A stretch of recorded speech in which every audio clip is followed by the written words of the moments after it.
mystères de l'été.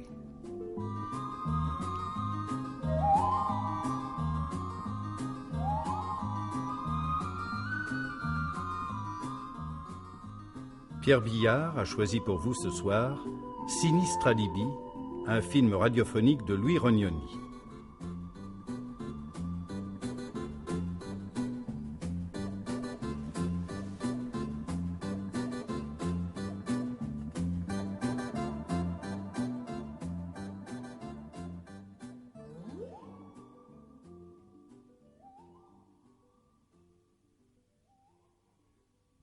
Entre, mon vieux, entre. Assieds-toi.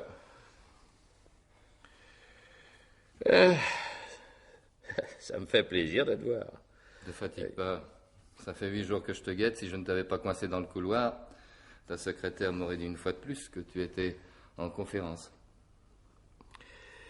Oui, elle aurait eu raison. Mais tu vois, tu avoues, tu avais donné des ordres. Non, absolument pas, non. Elle n'aurait fait que son métier de secrétaire. Qui est d'écarter les importants. Qui consiste surtout à me rappeler les obligations de la journée. Et en ce moment même, je devrais être en conférence avec les membres du comité d'entreprise. Je sais comment ça se passe. Ils attendront. Avec toi, ils doivent en avoir l'habitude. J'ai pas l'intention de les faire attendre. Autrement dit, tu me fous à la porte? Non, puisque je t'ai prié de t'asseoir. Seulement, je voudrais que tu comprennes que je n'ai que quelques minutes à t'accorder. Oui, ton temps est précieux. Oh, précieux, j'en sais rien. Strictement mesuré, ça c'est certain. Moi non plus, je n'ai pas de temps à gaspiller, seulement ce que j'ai à te dire doit faire l'objet d'une assez longue conversation. Alors, je pense que le plus simple est de nous donner rendez-vous en dehors de l'usine, où tu risques toujours d'être appelé en conférence. Chez toi, par exemple, nous ne serons pas dérangés. Oui, pourquoi pas. Alors, un de ces soirs, chez moi. Ce soir, ce serait préférable. Non, ce soir, comme tu y vas, je suis pas libre. Alors, quand? Quand? Il n'en est pas question cette semaine, je suis pris tous les soirs. Vers la semaine prochaine, ça me semble bien compromis. Oui, je suppose que ça ne sera pas plus facile la semaine suivante. Non, ça, je pars en voyage. L'Allemagne d'abord, les États-Unis ensuite. Oui, parbleu, j'aurais dû m'en douter, oui. Enfin, tu ne me crois pas? Non. Tu es toujours le même, tu n'as pas changé. Toi non plus. Veux-tu que je te montre mon agenda? Tu serais bien ennuyeux si je te prenais au mot. Non, écoute, Maurice, tu ne peux pas m'expliquer ça très brièvement, là, tout de suite, les raisons de ta visite? Tu sais, brièvement, c'est pas facile. Je vais essayer. Tu permets? Oui, je t'en prie. Allô, oui, j'écoute. Oui, mademoiselle, je sais. Alors faites-la patienter. Dites-leur que j'aurai... Je ne sais pas, moi... dites-leur 5 minutes, 5 minutes de retard. Merci. Une minute suffira et tu n'as qu'un mot à me répondre. C'est oui. Alors, je t'écoute. Voilà. Mon cher André, je suis venu te demander la place de chef du personnel. Ici? Naturellement, ici, pas à la Régie Renault. Alors, c'est oui. Mais enfin, Maurice, tu n'es pas sérieux que... Pourquoi, j'ai l'air de quelqu'un qui plaisante? Non, mais ça ne veut rien dire. Ça veut dire que j'exige cette place. Écoute, Maurice, le poste est actuellement occupé par un homme fort compétent et dont je n'ai qu'à me louer. Ça, je m'en fous. Et puis même si la place était vacante, sans vouloir te faire de peine, je ne pense pas que cette activité soit en rapport avec tes aptitudes. Pourquoi? Tu as peur que je fiche la pagaille dans ton usine? Dans le climat actuel, la place de chef du personnel n'est pas une sinécure. La fonction est délicate. Je m'en fous de la fonction. Moi, si ça t'arrange, je peux rester chez moi. Ce qui m'intéresse, c'est le salaire. C'était donc ça. Oui, tu m'as demandé de m'expliquer très brièvement, alors j'ai été aussi bref que possible. Et peut-on savoir ce qui justifie une telle exigence? Si je te réponds l'amitié, je présume que ça ne te suffira pas. Non. Ça, je m'en doutais. L'amitié n'a jamais beaucoup compté pour toi. Allez, venons-en au fait, je t'en prie. Oui, c'est ici qu'intervient la très longue histoire à laquelle je faisais allusion tout à l'heure. Alors, comme tu es pressé et que tes obligations t'empêchent de me recevoir chez toi avant longtemps, il aurait été préférable que tu dises oui tout de suite. On aurait pu croire que tu agissais au nom de l'amitié. l'affaire aurait été réglée, puis tu n'aurais jamais plus entendu parler de moi. Oui, mais j'ai l'habitude d'examiner très attentivement les marchandises que j'achète. Celle-ci s'appelle assurance. Assurance. Et comment ça, assurance? Mais compagnie d'assurance, si tu préfères. Hein? Tu commences à comprendre? Et ça vaut tous les mois le salaire d'un chef de personnel. Ah oui. Et même si tu le payes très cher. En réalité, ça vaut infiniment plus. Seulement pour moi, l'amitié n'est pas un vain mot, je ne veux pas t'étrangler. Mon cher André, je ne vais pas abuser de ton temps strictement mesuré et infiniment précieux. À ce soir. À ce soir? Mais oui, mon cher André, quelque chose me dit que tu pourras très facilement te dégager de tes obligations mondaines et que tu te feras une joie de recevoir un vieux camarade. À ce soir, André. Bon, Non, ne fais pas attendre les membres du comité d'entreprise. Hein. Pour un patron aussi entreprenant que toi, ça l'afficherait mal.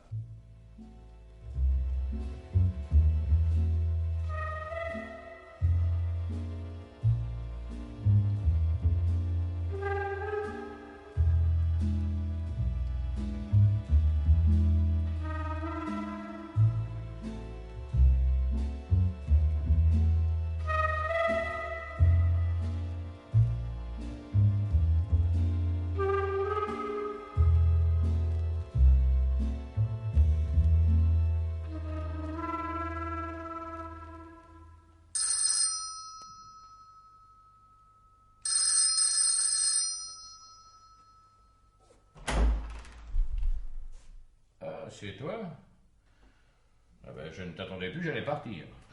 Ce n'est pas ma faute si tu habites au diable. Il fallait prendre un taxi. Et que j'aurais payé comment? Que je me serais fait un plaisir de t'offrir. Oh, t'es vraiment trop bon. Oui, bon, bah alors, par ici. On... Merci. Tu excuseras ma tenue. Quelle tenue? Je ne savais pas que tu poussais le snobisme jusqu'à te mettre en smoking pour recevoir un vieux copain de régiment. Que je t'ai dit cet après-midi au bureau que je devais sortir. Oui, bah tu dis tellement de choses, on n'est pas toujours obligé de te croire. Oui. Personne n'est jamais obligé de croire personne. Ouais, fière devise et qui te ressemble.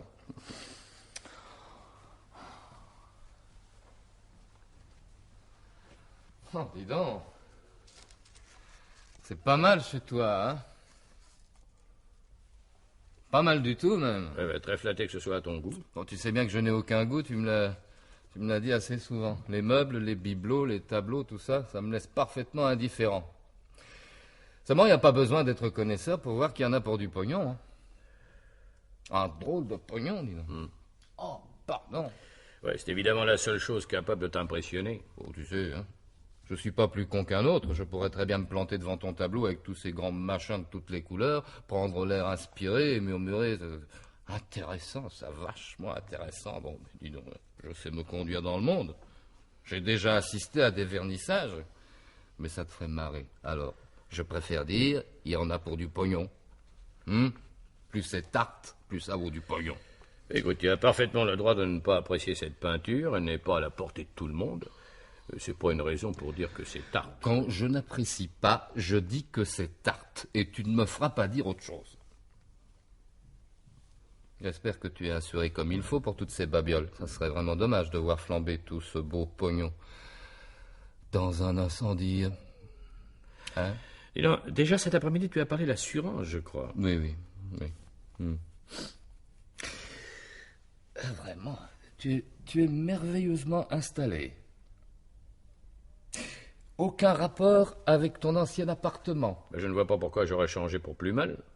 Ce que c'est que d'être à la tête d'une affaire en pleine expansion. Je ne suis sans doute pas assez intelligent pour être un raté de génie. Mais je ne te reproche pas ce que tu considères comme une réussite. Ah bah c'est heureux. En revanche, ce que je te reproche, c'est de ne pas avoir encore songé à m'offrir à boire. Hein? L'alcool te joue parfois d'assez vilain tour. Souviens-toi. Hein? Le tour n'était pas si mauvais. Ce qui veut dire qu'il est grand temps de m'offrir un verre. Soit.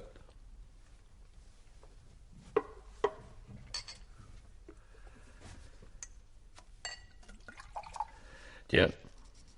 Merci.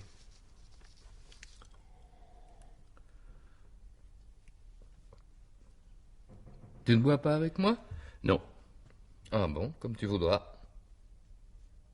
C'est pas très amical. Oh, va, avec toi, il ne faut pas se formaliser. Bon, écoute, tu as parlé cet après-midi d'une histoire assez longue à raconter, alors autant commencer tout de suite. Pourquoi t'es pressé? Oui, je me suis décommandé pour le dîner, mais j'espère bien rejoindre mes amis dans la soirée. Ah bon, c'est pour ça que tu t'es déguisé? Oui, c'est pour ça. Ah bah, bon. Moi, j'ai pas de smoking, faudra que je m'en fasse Non, faire écoute, un. Maurice, Oui, hein. oui, je sais, t'es pressé. Bon, tu es impatient d'aller rejoindre tes vrais amis. Bah, qu'est-ce que tu veux, c'est ta faute. Tu n'avais qu'à dire oui cet après-midi, ça serait maintenant une affaire réglée à la satisfaction générale. Non, écoute, tu vas pas recommencer. Non, tu ne me demandes même pas pourquoi j'ai envie de me faire un smoking. Mais je m'en fous, moi. André, je vais me marier. Écoute, on se marie pas en smoking. Mais moi, si. Je trouve que ça fait chic. Bah si. D'ailleurs, je compte sur toi pour mon mariage. J'ai besoin d'un témoin, tu présentes pas mal. Hein, tu mettras ton smoking. Non, certainement pas, non. Ah bah si, j'y tiens. D'ailleurs, tu verras. Marie-Hélène est une fille épatante. J'en doute pas, mais... Non, écoute, il faut absolument que je te raconte comment je l'ai connue. Tu verras, ça c'est marrant. Figure-toi. Non, écoute, ça m'intéresse pas. Ah bon? Bon. Bah, excuse-moi, je croyais. Mais dis donc, au fait, toi, comment se fait-il que tu ne sois pas marié avec la situation que tu occupes? Non, écoute, Maurice. Tu m'as demandé rendez-vous en vue de régler une affaire bien précise, sans aucun rapport avec ma vie sentimentale ou la tienne. Pourtant, le rapport existe. Si je n'avais pas eu l'intention de me marier, je n'aurais pas eu besoin d'argent. Et si je n'avais pas eu besoin d'argent... Tu ne serais pas devenu maître chanteur. Oh, André. J'appelle les choses par leur nom. Ah non, vraiment, tu me peines. Du chantage. Entre nous, ah non, je t'ai rendu service, je l'aurais fait volontiers gratuitement au nom de notre belle amitié. Seulement, qu'est-ce que tu veux? Les circonstances me contraignent à te demander la juste rémunération de ce service. Mais quel service? Non, je ne parle pas de ce qui s'est passé en Algérie. Non, tu m'as sauvé la vie en risquant la tienne, c'est vrai. C'est bien pourquoi j'ai accepté de te recevoir ce soir, sinon... Les maîtres chanteurs, moi, je les reçois à grands coups de pied dans le cul. Mais hein. enfin, mais qui te parle de chantage? Moi, je te parle de service rendu. Bah, encore une fois, quel service? Tu as une bien belle usine, des bâtiments neufs et imposants. Oui, et alors? Ben, je pense qu'ils ont été payés en grande partie grâce à l'argent que tu as touché à la suite de l'incendie de l'ancienne usine. J'ai été victime d'un sinistre. Il était normal que les assurances me remboursent. Non, excuse-moi, parce que je n'ai pas bien entendu si tu as dit normal ou moral. J'ai dit normal, j'aurais pu dire moral, ça ne change rien à la question. Ah, la nuance a son importance quand on sait, comme je le sais, que c'est toi qui as foutu le feu au vieux bâtiment. Qu'est-ce que tu racontes? Je le sais, j'étais là. Ah! Bah parlons-en, tu étais dans un bel état. Oui, vous autres buveurs d'eau minérale, vous ne comprendrez jamais rien à la psychologie des amateurs de boissons fortement alcoolisées. Nul besoin d'être fin psychologue pour constater que tu étais sous comme toute la Pologne. N'insulte pas la Pologne, c'est une grande nation. Oui, le tribunal ne s'y est pas trompé non plus. Et je sais 6 mois avec sursis parce que l'autre veilleur de nuit est mort par ma faute, paraît-il. Mais j'ai fait tout ce qui était en mon pouvoir pour te défendre. Je t'ai payé les meilleurs avocats. Et là, tu étais indéfendable. Il y avait négligence professionnelle caractérisée. Et pourtant, je n'avais qu'un mot à dire. Ah ben, je me demande bien lequel. Bon, enfin, c'est une façon de parler. Un mot n'aurait pas suffi, bien sûr. Mais enfin, quelques phrases auraient fait un assez bel effet. Hein? Je ne les ai pas prononcées pour te rendre service. Ouais, un service que tu veux me faire payer aujourd'hui. Les assurances ont bien payé, elles. Eh ben justement, si elles avaient eu le moindre soupçon, il mieux te dire qu'elles n'auraient pas payé. Oui, je sais. Leurs enquêteurs sont encore plus curieux que tous les policiers et les juges d'instruction réunis. Seulement, qu'est-ce qu'ils pouvaient faire du moment que le seul témoin à charge avait décidé de se taire? Pour me rendre service.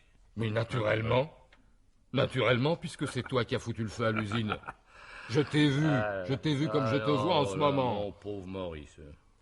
Bon, dis donc, tu permets que je reprenne une goutte de ton excellent whisky? Serre-toi. Merci. Tu ne m'accompagnes toujours pas? Non. Bon. À plusieurs reprises, j'ai cru comprendre que tu avais hâte de retrouver tes amis, alors finissons-en. Parfaitement d'accord avec toi, finissons-en. Bien. Alors, tu me donnes le salaire d'un chef du personnel et j'oublie définitivement toute cette histoire.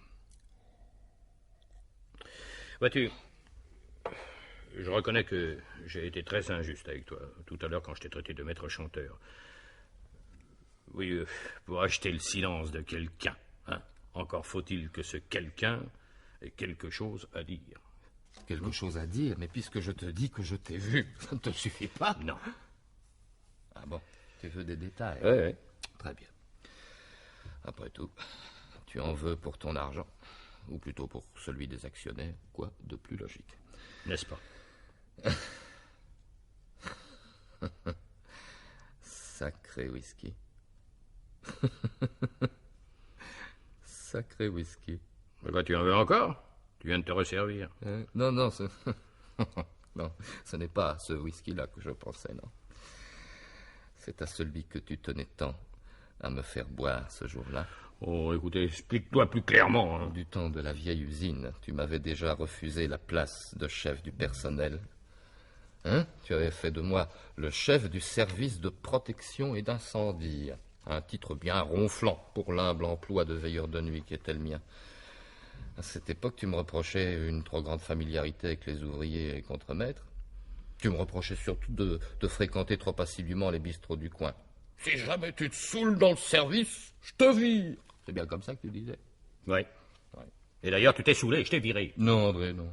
Non. Ce n'est pas du tout comme ça que les choses se sont passées. Ça, c'est la version officielle.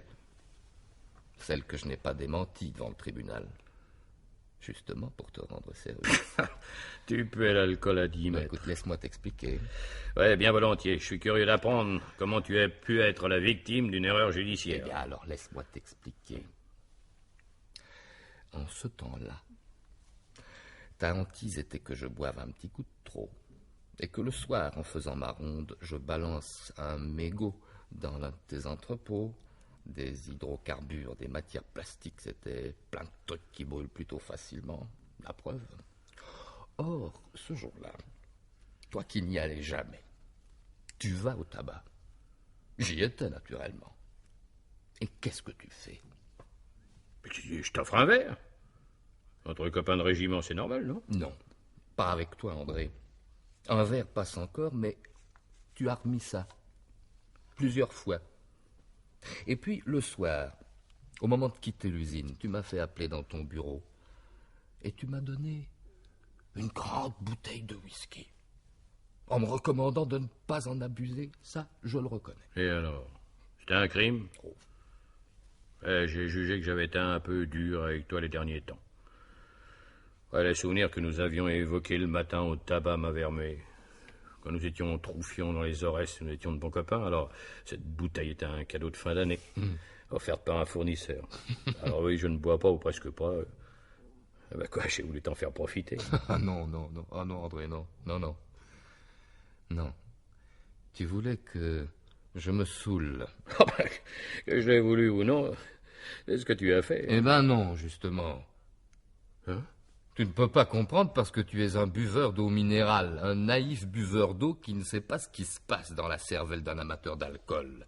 Il y en a, et je suis de ceux-là, qui boivent à leurs heures, qui ne se laissent aller que s'ils le veulent bien, et qui en aucun cas ne s'enivreront s'ils voient qu'on veut les y forcer. Certains ivrognes sont comme de petits enfants. Il est naturel qu'ils aient l'esprit de contradiction. Puisque nous avions parlé du régiment, tu aurais dû te souvenir de certaines séances.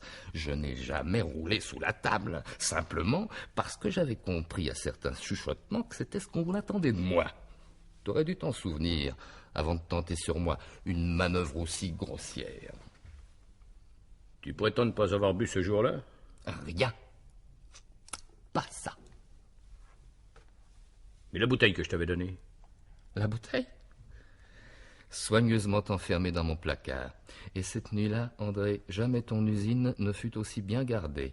Les rondes réglementaires d'abord, avec ce pauvre père Mathieu. Puis, pendant qu'il somnolait dans son cagibi, mes petites rondes personnelles non prévues par le règlement. Donc, par conséquent, tu ne pouvais pas connaître ni les heures, ni les itinéraires. Je t'ai aperçu quand tu sortais de l'entrepôt numéro 1 pour entrer dans l'entrepôt numéro 2. Ensuite, tu es monté à l'étage de l'administration, puis tu as quitté l'usine par la petite porte fermée à clé d'habitude qui donne sur le terrain de sport. 10 minutes plus tard, l'usine flambait. Tu voulais des détails, tu les as. Tu es satisfait? Tu as beaucoup d'imagination. Ah bon, c'est tout ce que tu trouves à dire. Que veux-tu que je te dise d'autre? Et encore venant de ma part, c'est pas bien grave. Mais quand le juge d'instruction te dira « Monsieur, vous avez beaucoup trop d'imagination », je crains que pour toi, ce ne soit le commencement d'une foule d'ennuis. C'est sérieux. Oui. Reste à savoir si les ennuis seront pour moi ou pour toi. Si tu as la folie de provoquer une confrontation entre nous deux, ton témoignage pèserait pas lourd en face du mien. N'oublie pas le premier rapport de police qui mentionne dans quel état tu te trouvais au moment de l'incendie. S'ils avaient fait une prise de sang, ils auraient bien vu que je n'avais rien bu. Ouais, la réclamer. Ah, ça, je m'en suis bien gardé. Ah oui, pourquoi? Enfin, parce que je voulais te rendre service, mon vieil André. Ah, parce que déjà, à cette époque-là, tu pensais à me rendre service, comme tu dis. Comment? Tu m'avais offert une magnifique bouteille de whisky, un service en vaut un autre, non? À propos, la fameuse bouteille a été retrouvée. Elle n'était pas dans ton placard. Et elle était vide. C'est pas une preuve, ça. Pas une preuve. Finis ton verre, il est tard. Et si tu veux, je te raccompagne en ville. Oui, tes amis t'attendent. Oui, depuis un bon moment. Je t'ai vu sortir de l'entrepôt numéro 1 pour entrer dans l'entrepôt numéro 2. Ensuite, tu es monté à l'étage de l'administration. De quoi? Tu ne me crois pas? Mais qu'importe ce que je crois. Si tu voulais me nuire, et après tout c'est fort possible, personne ne te prendra au sérieux. Tu m'entends, personne? Toi, pourtant, tu m'as pris au sérieux. Moi? Oui, toi, puisque tu m'as reçu. Oh, je t'ai reçu, certes, mais... Et c'est toi qui le premier a employé le mot de chantage, gars. Sans chantage, tu ne me recevais pas. Mais si, voyons, mais si. Bien souvent, tu mérites profondément, mais j'ai de l'amitié pour toi. Égoïste comme tu l'es, ça m'étonnerait. Bon, égoïste, soit. Disons alors qu'avec toi, je m'efforce de retrouver ma jeunesse. D'ici quelques années, nous serons déjà à l'âge où l'on court après sa jeunesse, hein? Et sans jamais la rattraper, paraît-il. Bon, allez, viens, nous poursuivrons cette conversation dans la voiture. Ça, je ne te fais plus peur, alors tu me fous à la porte. Mais non, mon vieux, mais non. Car tu as eu peur. Et si vraiment tu n'avais rien à te reprocher, tu n'aurais pas eu peur. Ouais, finis ton verre. Oui, je crois même que je vais en prendre un autre, si tu permets. Dis donc, Maurice, ne penses-tu pas que tu commences à abuser de la situation? Quelle situation? Tu n'as pas de whisky dans ta voiture, je suppose? Non, évidemment. Bon, alors, j'ai encore envie d'un verre, moi. Oh non, écoute, Maurice. Quoi? Ne regarde pas continuellement ton bracelet montre, c'est extrêmement grossier. Tu vas pas me donner des leçons de savoir-vivre? Oh, qui sait? Tu es bourré de fric, mais tu vis comme un pauvre type. Tandis que toi, tu vis bien. Oui, grâce à ces appointements de chef du personnel, je pense pouvoir m'organiser. Tu remets ça. Écoute, André, entre nous, hein, sans témoin, les yeux dans les yeux. Tu n'as pas foutu le feu à ton usine? C'est une idée fixe. Écoute, André, nous sommes seuls. Si tu as vraiment pour moi les sentiments amicaux que tu prétends avoir, tu peux bien avouer. Je t'ai vu, quoi. Tu ne me crois pas? Absurde. Comment? Tu ne me crois pas? Écoute, c'est pas à moi qu'il faut le faire croire, mais aux autres. Et ça, je t'en défie bien. Ah bon. Tu ne veux toujours pas avouer que tu as foutu le feu au vieux bâtiment? Non. Pourtant, j'en ai la preuve. Je t'ai déjà dit que ton témoignage ne vaut rien. Je ne parle pas non plus de mon témoignage, mais de preuves. À quelle preuve?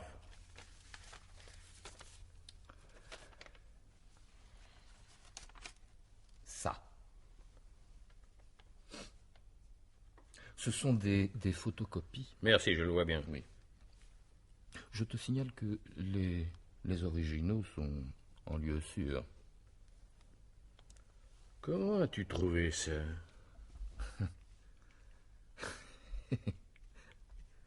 Instructif, n'est-ce pas? Comment as-tu trouvé ça?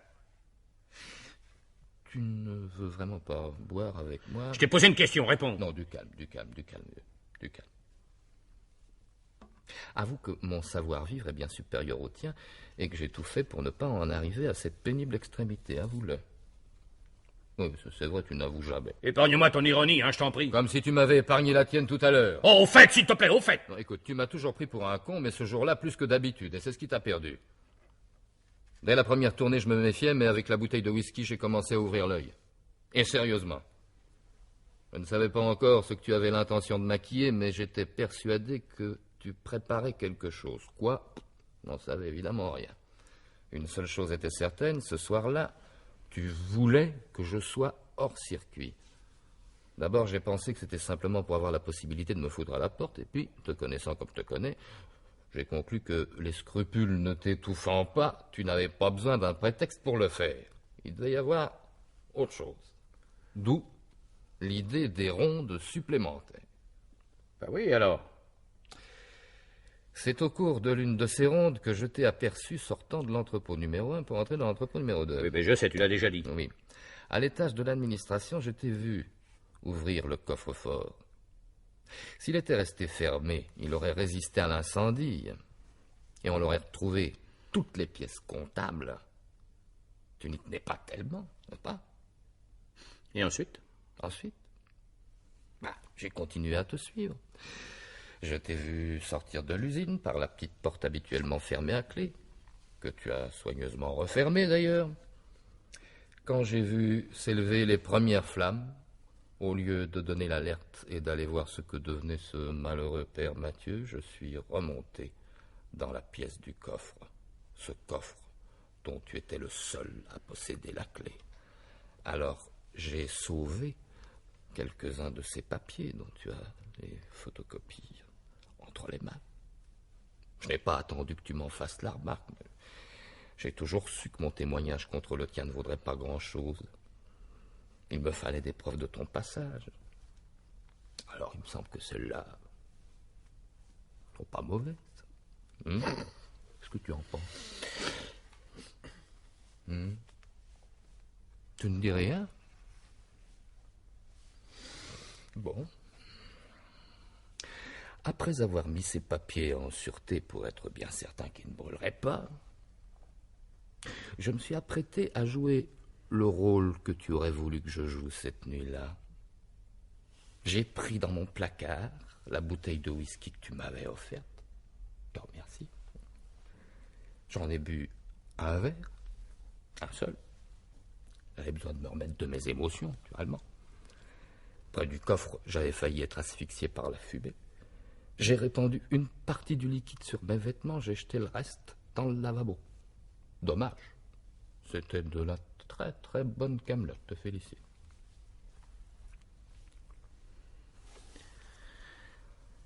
Combien? Je ne comprends pas. Je te demande combien pour tout ça. Ah! Pour les originaux, bien entendu. Oui. Mais je te l'ai déjà dit. Mes prétentions sont modestes, je ne veux pas t'étrangler. Eh bien, chaque mois, le salaire d'un chef du personnel fera très bien l'affaire. Non, je préfère que la transaction ait lieu en une seule fois. Allez, fais ton prix, je t'écoute. Écoute, André, tu me connais, l'argent ne me tient pas aux mains, je ne veux pas d'une forte somme. Maintenant que je vais avoir des responsabilités, je me marie, je préfère toucher chaque mois mon salaire. Ça sera l'occasion pour nous de boire un verre, d'évoquer le passé. Et tu prétends toucher ce salaire, comme tu dis, pendant combien de temps? Eh bien, comme tous les travailleurs, jusqu'à l'âge de la retraite. Ah! Non, mais tu te fous de moi, là. Mais non, les assurances ne se sont pas foutues de toi en te remboursant des stocks qui n'étaient plus depuis longtemps dans les entrepôts. C'est du moins ce qu'on comprend immédiatement en examinant ces pièces comptables que j'ai héroïquement sauvé de l'incendie au péril de ma vie. Tu es un beau salaud. Tu as sans doute raison, puisque je suis plus fort que toi et que je suis arrivé à te battre sur ton propre terrain. Quand on pense à la manière ignoble dont tu as laissé mourir ce pauvre père Mathieu. Veux-tu que je te dise? Le tribunal a été beaucoup trop indulgent avec toi. Doucement, mon bonhomme, doucement. Ce n'est pas moi qui ai foutu le feu à l'usine, hein? Si je m'étais saoulé comme tu y comptais, on aurait retrouvé mon cadavre à côté de celui du père Mathieu. Si un salaud ici, c'est toi. S'il suffisait de boire de l'eau minérale pour être vertueux, les stations thermales seraient peuplées de petits saints. Ce n'est pas le cas. Non, écoute, ne me mets pas en colère. Les compagnies d'assurance seraient ravies d'avoir sur leur bureau ces petits extraits de ta comptabilité. On peut toujours négocier avec elles. D'ailleurs, c'est ce que je vais faire. Et pas plus tard que demain matin. Ah, tu veux me donner des leçons de morale, à moi? Un professeur de morale doit savoir souffrir pour ses idées. Tu vas souffrir, mon bonhomme. Non, écoute, Maurice, c'est tout à fait ridicule de cracher. Ah non, mais on a bien raison de dire que les conseilleurs ne sont pas les payeurs. Alors, parce que monsieur ne veut pas payer, veut me donner des conseils à moi, mais j'en ai rien à foutre de tes conseils. Mais Maurice! Ton usine, ton appartement, ton tableau et ton smoking, c'est le père Mathieu qui te les a payés. Parfaitement, le père Mathieu. Et moi aussi, en faisant de la tôle. Oh, tu as été condamné avec sursis. Oui, et les mois de préventive. Mais si j'accepte tes prétentions ridicules, jamais un prisonnier n'aurait touché une telle indemnité. La liberté n'a pas de prix.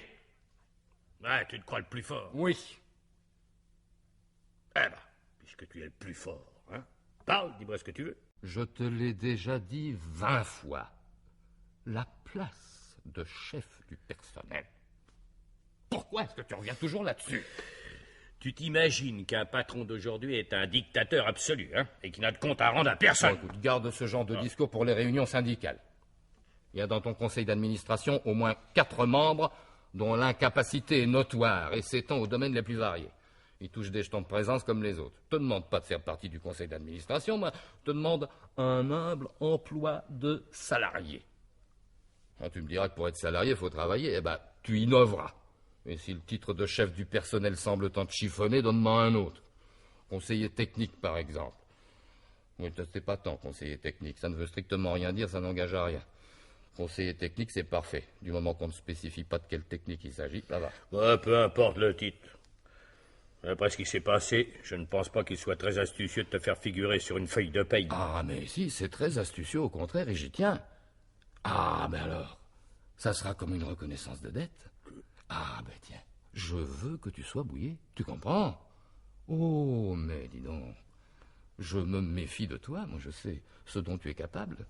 Je sais qu'à l'instant même, pendant que je suis en train de te parler, tu penses déjà aux moyens de ne pas tenir tes engagements.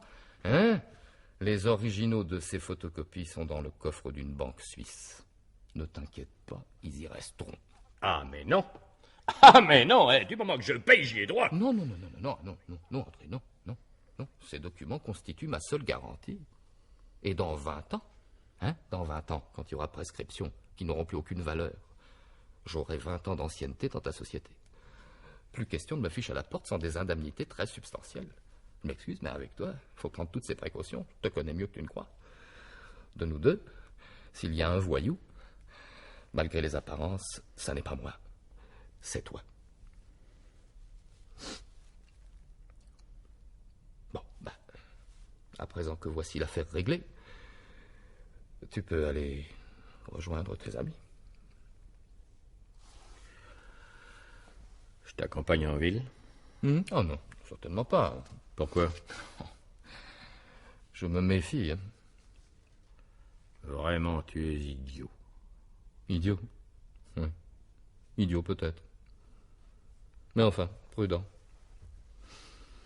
Donne-moi quoi prendre un taxi, si tu veux bien. Je te le rembourserai sur mon premier salaire.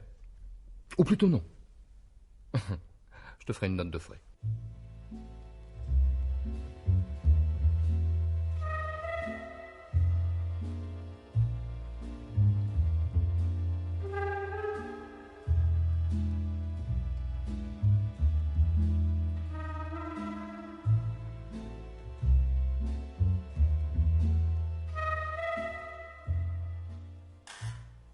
Faites entrer.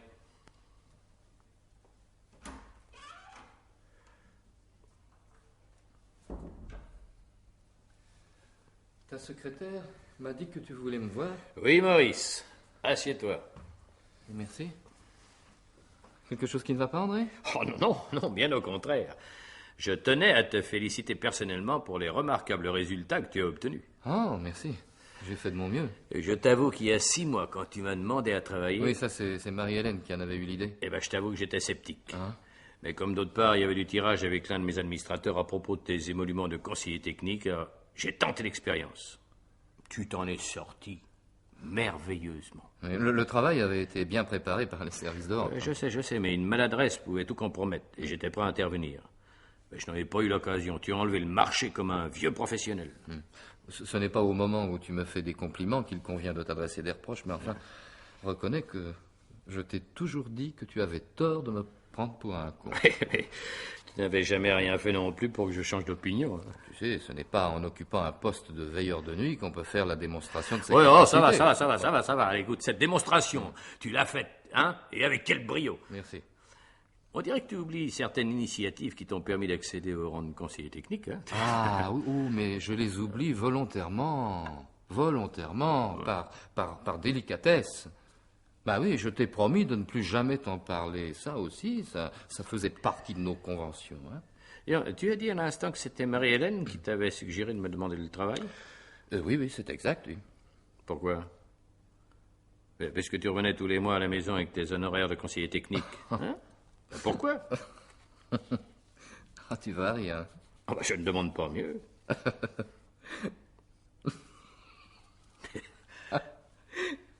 Ma femme avait peur que je perde ma place. Ah oui? Bah oui. Oh, elle n'est pas bête, tu sais. Elle n'a pas tardé à comprendre que le travail que j'étais censé faire ne m'occupait pas beaucoup. Quand elle a fait ta connaissance et que nous avons bavardé devant elle, elle a cru comprendre que c'était uniquement par amitié, au nom de ce qui s'était passé en Algérie, que tu avais accepté de me donner ce poste dans ton usine. Je pouvais pas la détromper sans nous trahir. Alors. Mais bientôt, j'ai été forcé de lui avouer que tu me payais à ne rien faire. Alors, elle a eu peur que tu te lasses un jour et que je perde ma place. Elle m'a conseillé de te demander du travail. Un conseil dont je n'ai pas lieu de me plaindre aujourd'hui. Merci. Mais de toi-même, Maurice, l'idée ne te serait jamais venue? Eh bien, figure-toi que si. Oh, tu m'étonnes. Oui, je me suis étonné moi-même. Tu n'avais pourtant pas peur de perdre ta place. Enfin. Non, mais... Oh, appelle ça comme tu voudras. Le mot honnêteté te ferait rire et tu aurais raison. C'est pas celui qui convient. Mais enfin, comment dirais-je? Pour être payé à ne rien faire, il faut être né dans un certain milieu, avoir reçu une certaine éducation. Je ne suis pas un fils à papa. Ni un voyou, à ce qu'il paraît. Ah non. Tu sais qu'à la fin de l'année, tu as touché un chèque extrêmement important. Oui, ta commission sur cette dernière affaire. Je pense, et là, c'est plus le copain de régiment qui parle, mais le patron. Je pense que tu es promis au plus bel avenir dans notre société. Alors, société elle-même en pleine expansion, comme tu le sais. Ah oui, je le sais, oui. Ah oui, c'est vrai. Tu n'as pas perdu l'habitude de fourrer ton nez un peu partout. Du temps du service de sécurité, tu bavardais avec les ouvriers et les contremaîtres. À présent, tu t'es hissé au niveau des cadres moyens. Ouais, ils sont tout aussi bavards. Bon, bref, alors entre nous, la situation est devenue limpide. Ouais, je t'avais mal jugé en te confiant un poste ridicule, eu égard à tes capacités réelles. C'était une erreur. N'en parlons plus et oublions le passé. Oh, mais pour moi, elle est oubliée. C'est toi qui as éprouvé le besoin d'en parler. Et donc, ce passé serait définitivement oublié si je t'envoyais en voyage d'études en Suisse. En Suisse? Je comprends pas. Tu m'as habitué à plus de vivacité. Non, mais le marché suisse est si important pour nous? Pour nous deux, oui, certainement. Pour la société que je dirige, j'en sais rien. Mais tu vois à quoi je fais allusion? N'est-il pas grandement temps de brûler ces papiers sans signification aujourd'hui et qui encombrent le coffre d'une banque? Brûler, toujours brûler. Tu vois pas le moment venu? Je ne sais pas. Que crains-tu? Je ne sais pas. Écoute, autant j'ai eu de mal à obtenir de certains administrateurs ta nomination au poste de conseiller technique, autant il me serait difficile à présent d'obtenir d'eux ta mise à la porte. Hein. Tu es un des plus grands espoirs de la maison. À ce point qu'on a parlé très sérieusement de revoir ton statut de peur que tu ne passes à la concurrence. Oui, ça c'est possible, André, mais enfin... Si ton service de renseignement personnel fonctionne correctement, tu dois savoir que c'est vrai. Oui, mais je sais que c'est vrai. Alors Ah bah, là, je pense qu'à l'époque où tes administrateurs ne voulaient pas de moi, c'est tout de même toi qui as obtenu gain de cause. Je me demande jusqu'à quel point ta réponse doit me flatter. J'avais pensé simplement qu'à présent que tu étais devenu en quelque sorte mon homme de confiance. Oh là, oh là, oh là, oh. Ton homme de méfiance, André. Non, c'est tout le contraire. Non, vois-tu, dans toutes les biographies des hommes qui ont obtenu une réussite financière prodigieuse, ce qui est loin d'être mon cas, tu l'avoueras, il y a toujours un chapitre qui manque. C'est dommage. Ce serait sûrement le plus intéressant.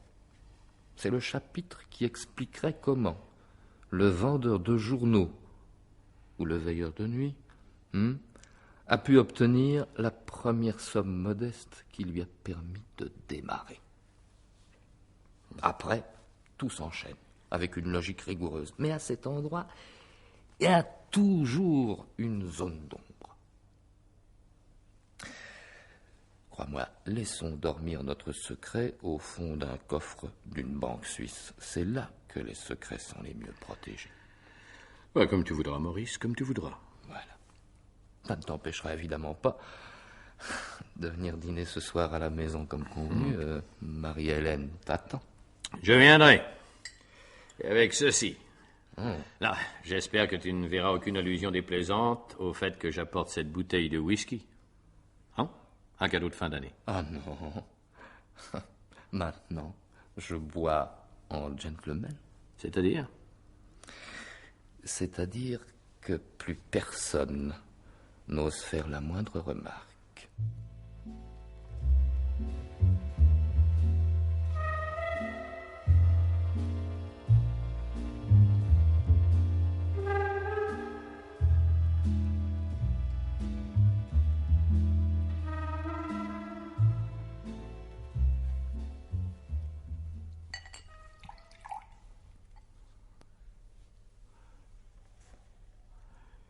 Pendant que tu as bu, allez, vas-y, parle, explique-toi. Non, écoute, Maurice, tu sais l'heure qu'il est. Il est 3 heures du matin et j'ai l'intention d'aller me recoucher. Enfin, Maurice, si tu as fait toute cette route pour venir me voir à la campagne, c'est bien pour me dire quelque chose de grave. Alors, qu'y a-t-il? Que s'est-il passé? Tu ne m'as pas réveillé en pleine nuit uniquement pour boire un verre. Non, 2.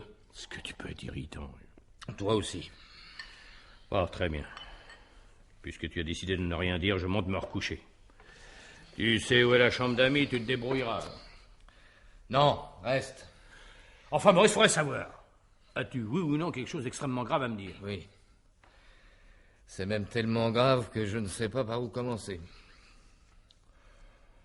Sur la route, en conduisant, au fil des kilomètres, je pensais, je lui dirais ceci, je lui dirais cela. Les phrases venaient d'elles-mêmes, mais maintenant, c'est différent. Bon, écoute, ne pourrait-on pas remettre cette explication à demain matin? Écoute, quand tu sauras ce que j'ai à te dire, tu n'auras plus du tout envie d'aller te recoucher. Oui, c'est possible. Encore faudrait-il que tu parles. Crois-moi, nous avons tout notre temps. Non seulement les minutes qui viennent, mais aussi les années et les années qui vont suivre. Bien. Mais pourquoi me regardes-tu comme ça? Et toi? Parce que tu me regardes. André? Oui? André, tu étais l'amant de ma femme. Oh, mais... Inutile de protester, Marie-Hélène m'a tout avoué. Alors tu as sauté dans ta voiture avec l'intention bien déterminée de venir me casser la gueule. C'est en effet ce que j'avais primitivement envisagé. Et en cours de route, tu as changé d'avis? Oui et non. Au moment de m'arrêter devant une station-service pour faire le plein, je me suis rendu compte que j'avais quitté la maison sans argent et sans papier, alors j'ai fait demi-tour. En entrant dans l'appartement, j'ai surpris Marie-Hélène qui se débattait au téléphone avec les standardistes de l'Inter pour essayer d'obtenir ton numéro. Je l'ai même distinctement entendu demander ton numéro. Alors, la discussion a repris. Et alors? Alors, Tu n'as jamais reçu ce coup de fil. Personne n'a appelé, en effet. Et pour cause.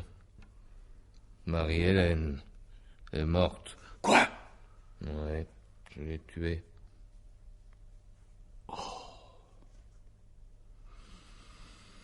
La discussion est devenue de plus en plus violente. Nous en sommes venus aux mains. Je l'ai giflée plusieurs fois, et chaque fois de plus en plus fort. Puis comme elle ne se taisait pas, j'ai mis les mains autour de son cou et j'ai serré. Voilà. Mais tu es certain qu'elle est morte? Certain. Tu l'as tuée? Oui. Si tu veux. Mais le véritable assassin, c'est toi. Maurice, je comprends bien que... Tais-toi! Tais-toi, assassin. Tu es un assassin. J'en suis si bien persuadé qu'avant de quitter l'appartement pour la deuxième fois, je n'ai pas oublié de prendre ce que je n'avais pas pris la première fois. Ceci. Maurice! Il y a une balle dans le canon. Maurice! Et je fais sauter le cran dessus. Maurice! Tu es parfaitement réveillé maintenant. Ça me dégoûterait de descendre un homme endormi, même si c'est un salaud. Maurice! Tu as du mal à Maurice, saliver, hein? Tu as la bouche sèche. Bois un coup, mon vieux. C'est pas dans tes habitudes, mais c'est l'occasion ou jamais. Tes mains tremblent, André. Je vais te servir moi-même, tiens. Maurice... Bois. Non. Bois. Maurice, je voudrais te dire... Quoi? T'es pas foutu de savoir ce que tu voudrais me dire, tu n'es qu'un pauvre type. Maurice, si tu voulais m'écouter... Encore une minute, monsieur le bon. Non, écoute, Maurice, je te Tais-toi, conseille... Tu n'as aucune excuse. Aucune. Tu n'as jamais, je ne dis pas aimé, mais simplement désiré Marie-Hélène. Les femmes te laissent indifférent. Les prostituées, oui, de temps en temps. Mais les autres femmes te font peur. Tu ne te serais jamais intéressé à Marie-Hélène si elle n'avait pas été ma femme. C'est moi que tu voulais atteindre. Tu savais qu'elle était ma force, que grâce à elle, j'étais devenu un autre homme que, comme l'ancien d'ailleurs, tu n'as jamais cessé de haïr. Quand nous nous sommes vus pour la première fois dans la cour de cette caserne, il y a eu entre nous comme le coup de foudre de la haine. Et c'est bien pourquoi nous étions inséparables. Nous passions notre temps à nous épier. Écoute, si tu dois tirer, tire tout de suite. Épargne-moi tes discours. Ah, tu as compris que je parlais trop et que je ne tirerais pas. Eh bien, tu as raison. Je ne tirerai pas. J'ai besoin de toi et de toi vivant. Alors range cette arme, s'il te plaît. Non. Pourquoi? Parce que je peux encore changer d'avis. Tu as dit que tu avais besoin de moi. Exact. Je suppose que si tu gardes ce revolver en main, c'est pour m'impressionner. Dans l'hypothèse où je refuserais de faire ce que tu me demandes. Non. Tu sais bien que j'ai sur toi d'autres moyens de pression. C'est idiot de buter un type plein de fric. Il suffit de lui prendre son fric. Et il crève tout seul. Toujours les fameux documents. Plus que jamais. La situation a changé depuis 2 ans. Pourquoi? Tu as cambriolé le coffre de la banque? Non. Mais depuis 2 ans, tu as pris une place de plus en plus importante dans la société que je dirige. Nous sommes devenus en quelque sorte des complices. Et nous allons le rester. Mais pour toute autre chose. Tu ne peux plus m'accuser de cet incendie sans prendre ta part de responsabilité. Comment ma part de responsabilité? Qu'est-ce que j'en ai à foutre si j'ai une accusation de meurtre sur le dos? Si tu avais fait de la tôle, tu saurais que l'une des distractions principales des prisonniers, c'est d'être amené devant le juge d'instruction.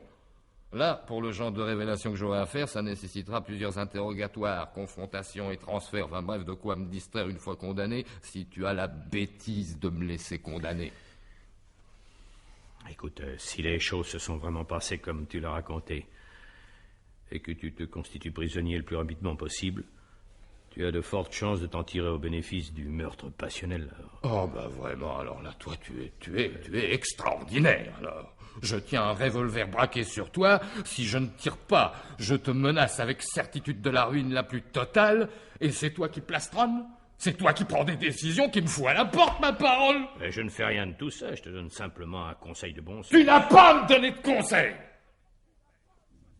Surtout pas toi, qui est le véritable responsable de tout ce qui est arrivé. C'est toi qui as tué Marie-Hélène.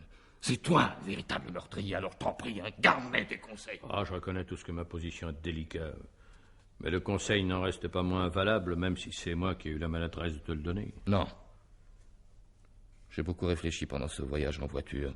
J'étais parti pour te tuer, mais les cocus flingueurs, c'est pas mon genre.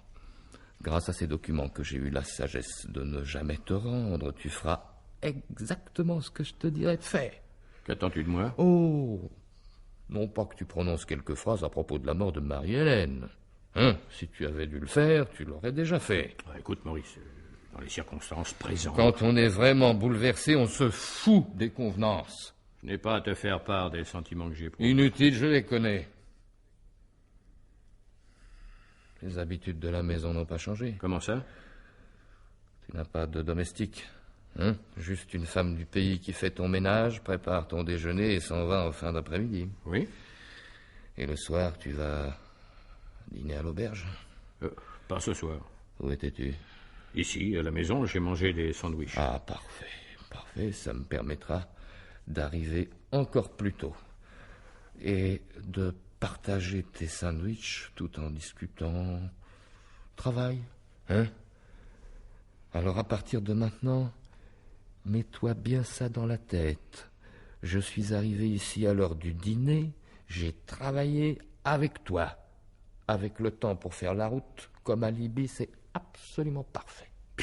Mais non, c'est enfantin. Le flic le plus ignare ne s'y laissera jamais prendre. Comment expliqueras-tu la mort de Marie-Hélène? Je n'aurais pas à l'expliquer, puisque j'étais avec toi en train de travailler. C'est à eux de découvrir l'assassin, non? Je ne sais pas si tu te rends bien compte de ce que tu me demandes là. D'être mon complice.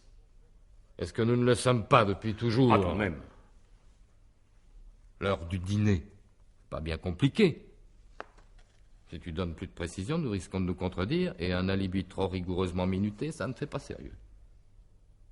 Les soupçons vont automatiquement se porter sur toi. Enfin, un voisin a pu te voir rentrer ou sortir de chez toi. Non, je n'ai vu personne. Quelqu'un a pu te voir. Écoute, André, libre à toi de refuser, seulement, tu connais la règle du jeu. Ouais. Et si j'essaye et que ça ne réussisse pas? Je te tiendrai quitte de ta dette. Je te demande simplement d'essayer. Avec suffisamment de conviction tout de même pour que ça ait une chance de réussir. Réfléchis encore un peu. J'ai eu 200 kilomètres pour réfléchir. C'est la seule solution, il n'y en a pas d'autre. Si. Celle-là. Gros malin.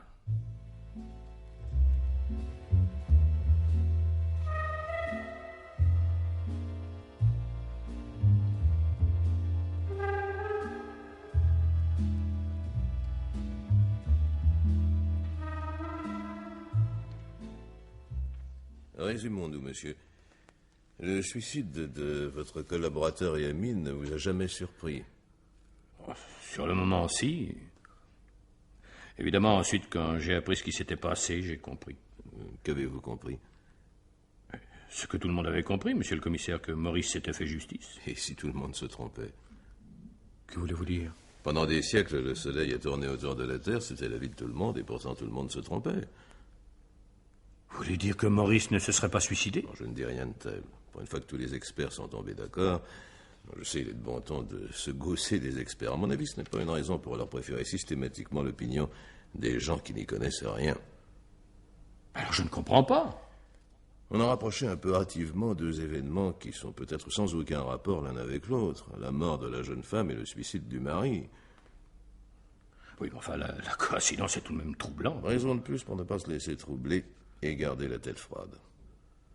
Mais enfin, monsieur le commissaire, ces deux événements, comme vous dites, se sont produits à des moments bien déterminés. Il y a eu d'abord le meurtre de Marie-Hélène et ensuite le suicide de Maurice. Qu'en savez-vous?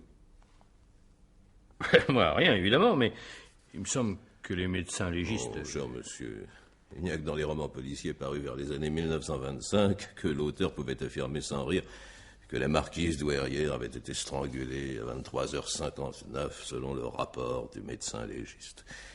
Malgré les progrès de la médecine, il reste toujours aussi difficile de déterminer avec précision l'heure du décès. Dans les meilleurs des cas, l'erreur n'est que de quelques heures. Par-delà la mort, chaque individu garde sa personnalité propre et la rigidité cadavérique, pour ne parler que d'elle, n'intervient pas avec la rigueur d'un chronomètre. Or, cher monsieur, si je me rapporte à vos déclarations, vous n'avez jamais varié. Vous avez toujours affirmé que le bruit de la détonation ne vous avait même pas réveillé. N'exigez pas du médecin légiste une précision. Vous êtes incapable de nous fournir vous-même. Ce qui vous conduit à quelle conclusion, monsieur le commissaire? À aucune. Le suicide peut avoir eu lieu avant le meurtre, pendant le meurtre, ou après. Dans les deux premières hypothèses, votre ami n'est pour rien dans la mort de sa femme. Dans la troisième, celle à laquelle vous semblez tenir, son geste est un aveu. Non, mais ce n'est pas moi qui tiens cette hypothèse, monsieur le commissaire, c'est vous qui semblez la rejeter. Non, je ne la rejette pas. Je me méfie de la facilité. Je pense que ce n'est pas une raison pour ne pas étudier les deux autres. Il faudrait trouver un mobile au suicide de Maurice. Si on ne le cherche pas, on ne peut pas le trouver. Quelle drôle d'idée, vous ne trouvez pas d'être venu se suicider chez vous? Oh, je me sens coupable, en effet. Il est arrivé, j'étais endormi, je l'ai mal accueilli, je l'ai laissé seul, je suis monté me coucher. J'aurais pu l'empêcher. Et si c'était vraiment votre ami? Et s'il avait vraiment tué sa femme, c'était pour lui une sortie, disons, honorable? Pourquoi doutez-vous que Maurice fût mon ami? Tout dépend de la conception qu'on se fait de l'amitié. Et vous étiez l'amant de sa femme. Oh là, un moment d'égarement, monsieur le commissaire. Ce jour-là, pourquoi n'avez-vous pas dîné à l'auberge, comme chaque fois que vous étiez à votre maison de campagne? Mais monsieur le commissaire... Pourquoi? Mais je ne sais pas, moi, Votre femme de ménage quitte votre maison à 5 heures du soir. Oui? Qui peut affirmer que vous n'êtes pas parti juste derrière elle?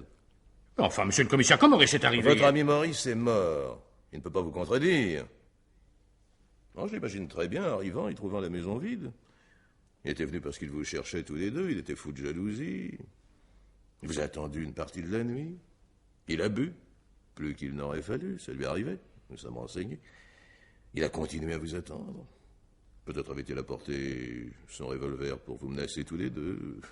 La femme infidèle et l'ami félon. Et puis quand la bouteille a été vide, le désespoir l'a pris. Il s'est tué. Son suicide est sans aucun rapport avec le meurtre de sa femme. Ce suicide, c'est son meilleur alibi. Quant au meurtre, là aussi les experts sont d'accord entre eux. C'est l'œuvre d'un familier. Et d'un familier qui, lui, n'a aucun alibi. Mais monsieur le commissaire, vous ne voulez pas dire... Si. Et vous aussi, vous finirez bien par me le dire. Vous avez tué votre maîtresse. Pourquoi, je n'en sais rien encore. Et c'est d'ailleurs la première question que je vous pose. Pourquoi avez-vous tué Marie-Hélène? Hein? Pourquoi?